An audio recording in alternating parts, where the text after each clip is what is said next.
The diesel particulate filter system, DPF, appeared on the European market late in 2000. There are now two basic configurations of this system.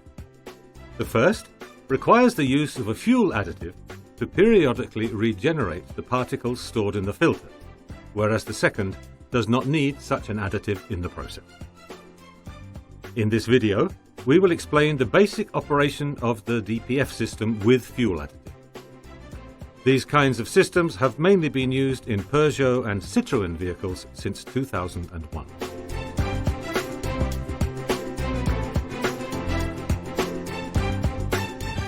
The basic components of a DPF system with fuel additive are electronic control unit or electronic system calculator, diesel particulate filter with oxidation catalyst, broadband lambda sensor pressure control system comprising differential pressure sensor, pressure pipe in front of the particulate filter, pressure pipe behind the particulate filter, temperature sensor, tank, pump and fuel additive injector circuit, fuel cap opening magnetic sensor,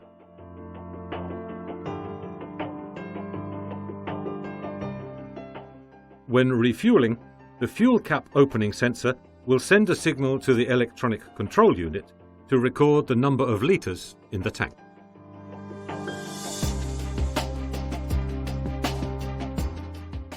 After refueling and refitting the fuel cap, the filling sensor will send a new impulse to the electronic control unit to make it count the number of litres of fuel that have been put into the tank.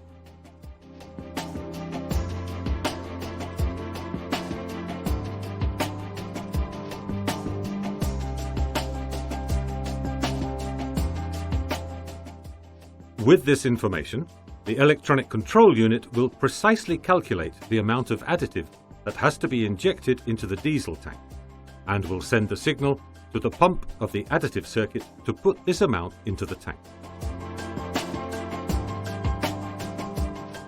The operation of a diesel particulate filter is simple. These units filter the exhaust gases and retain the accompanying solid particles in a filter, thus preventing them from escaping into the atmosphere.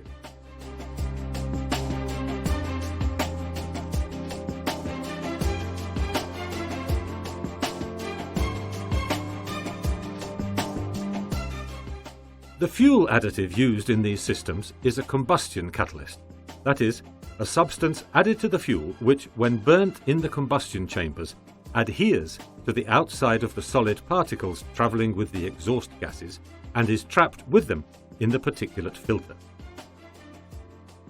When regeneration occurs, this fuel catalyst, which is usually a metal oxide, adds oxygen to the oxidation reaction to accelerate burning of the solid carbon particles held in the filter. The use of these catalyzing additives allows regeneration to take place around 100 degrees centigrade below the normal temperature, making it faster and more efficient.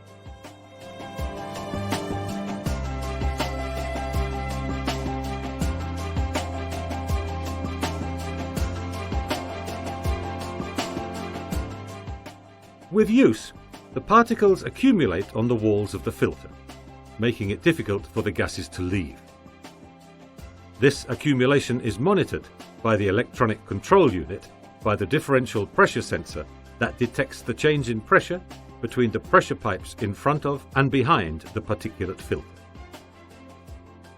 When the pressure difference reaches a certain level, a program is activated that raises the temperature of the exhaust gases above 550 degrees centigrade, and the particles in the filter are burnt and turned into carbon dioxide gas, which passes through the filter, leaving it clean and ready to continue filtering.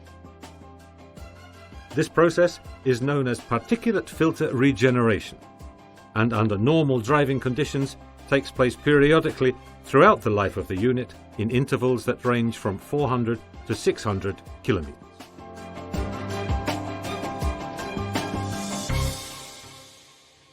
Unfortunately, this regeneration process is not perfect, and it leaves a small solid residue from the cerium oxide, which is the catalyzing element of the additive, and other solid compounds such as phosphorus from the oil, which accumulate on the walls of the particulate filter.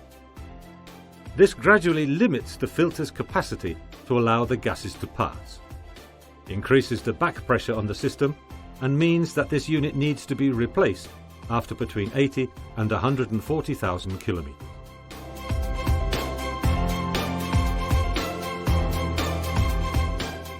Due to the nature of the compounds deposited in the filter during the regeneration, cerium oxide, ash, phosphorus, and the fact that it is virtually impossible to clean these units and to leave them as new, Walker, the world specialist in emissions treatment, recommends only replacing the particular filter units with new ones.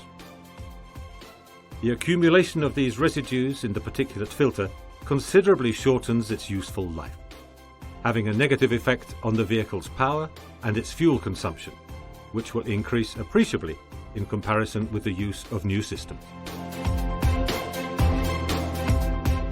Whenever a particulate filter is replaced due to wear, Walker also recommends changing the catalyst, giving that its useful life is similar to that of the particular filter, and if this fails, the regeneration process is not possible, so the filter cannot be emptied and its integrity and that of the engine will be compromised.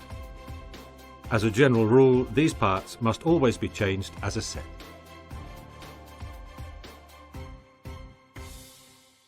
Make sure you come back to Garage Guru's CSI to see how we explain more warranty claims. We are Garage Gurus. Join our community. Follow us on social media. Thanks for watching this video. The video description contains all the relevant links. Don't hesitate to like, subscribe, and be notified when we post new content. Also, check out our Garage Gurus online course catalog.